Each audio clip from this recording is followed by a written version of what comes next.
हमारे पास अपने ब्रांड की ग्रोथ के लिए 4 ऑप्शंस होते हैं जो 2 डायमेंशंस पर बेस करते हैं।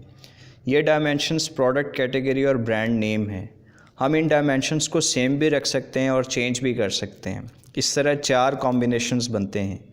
सबसे पहले है लाइन एक्सटेंशन। अगर हमारा मकसद ब्रांड ग्रोथ हो और प्रोडक्ट कैटेगरी और ब्रांड नेम सेम रखना चाहें तो ये लाइन एक्सटेंशन कहलाएगी।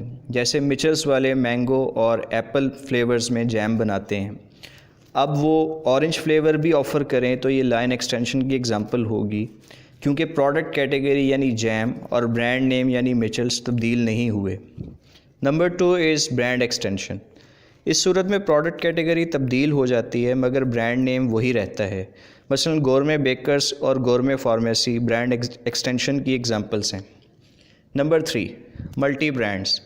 इस केस में प्रोडक्ट कैटेगरी तो वही रहती है मगर ब्रांड नेम तब्दील हो जाता है। जैसे यूनिलीवर कंपनी चाय की पत्ती के 2 ब्रांड्स बनाती है, सुप्रीम और येलो लेबल।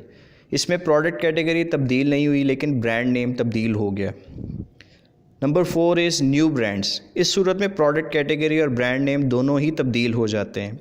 जैसे एक साबुन बनाने वाली कंपनी किसी नए नाम से टूथपेस्ट भी बनाना शुरू कर दे तो ये न्यू ब्रांड की एग्जांपल होगी।